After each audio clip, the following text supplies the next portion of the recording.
See, let me tell you. I don't agree.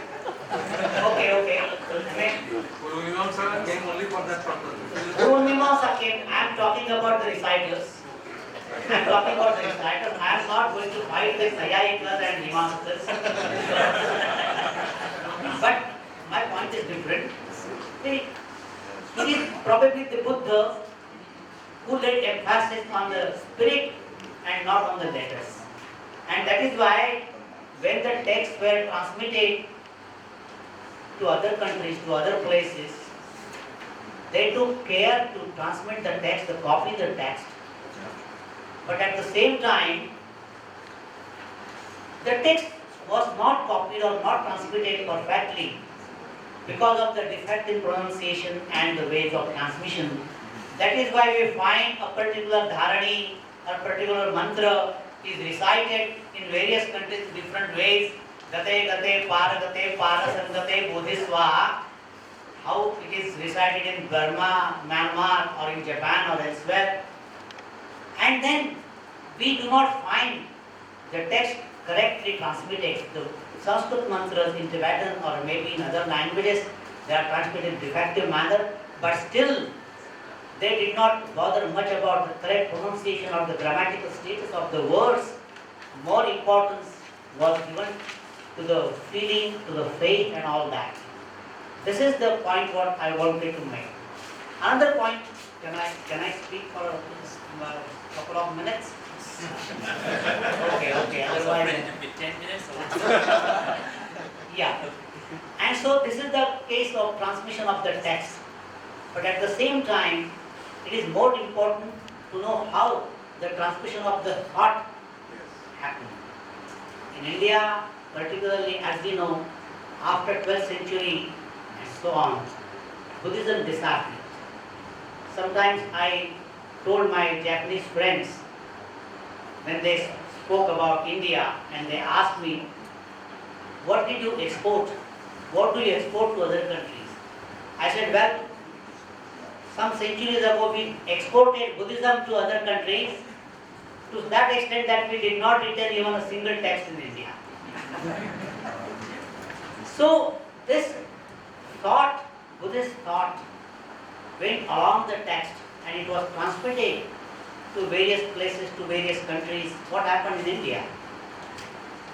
We have to see the history of medieval history, history of India, medieval period after 12th century AD. I find that the Buddhist thought, the thought of the Buddha, has been transmitted through the literature, particularly the literature of the saints in India, Kabir, in Maharashtra, Tukaram, and others. There is no direct influence of Buddhism. Probably many of the saints did not know of Buddhism. But at the same time, as we know in 12th century AD, there were Siddhas which are common to Siddha tradition or the Tantric tradition of Buddhism and also Natha tradition in India. They are almost similar names of the Siddhas. So the message of the Siddhas has come down to us through the saints' literature, and we find some evidence in vocabulary, some evidence in thought. This has to be elaborated further, but I feel that the thought, the message the saints have given, the medieval saints have given to India is the message of the Buddha, and that is why they think about the suffering of the human sentient beings and they try to remove the sufferings of them. Thank you. I want to say something about this question of transmitting the content. The Pali tradition took care of it by, first of all, the commentaries. The commentaries are meant to ensure the correct meaning, the correct interpretation. And also there are two texts, the Nettik Pagaran and the Petopadesa, meant for the correct, the modes of interpretation are in detail expressed. So it would be not correct to think that something like what happened with the Mimamsa did not happen in the case of the Buddhist textual tradition. May I have some Yes, time? I would like, please. Well, I would like to make 2 points before this august audience. The first is, when we translate, say, Pali text from Pali into Hindi, what are the points that we should take care of? Because if we make such words like Vasavati, there is a word in Pali, Vasavati, it has got quite a different meaning from the word Vasavarti, which we are likely to translate as.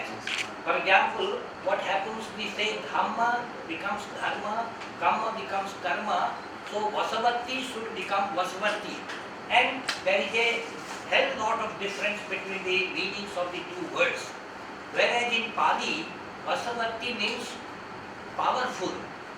In Hindi, Vasavarti, if you look up this word in the dictionary, it will mean that one who is under the control of somebody. So the meaning becomes quite different. You have to take into consideration this before one translates from Pali into Hindi. The second point is with regard to the words, for example. There is a beautiful word in Pali, Nich Mano Hutva.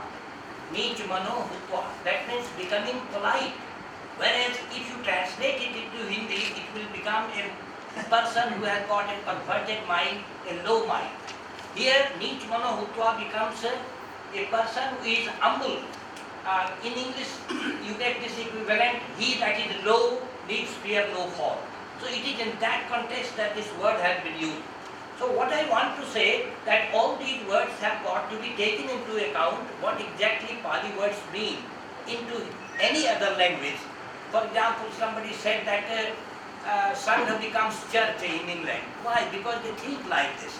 So we have to find out what should be the exact meaning of a particular word. Then the second aspect is, just I will take 1 minute or 2 minutes only, and I will finish.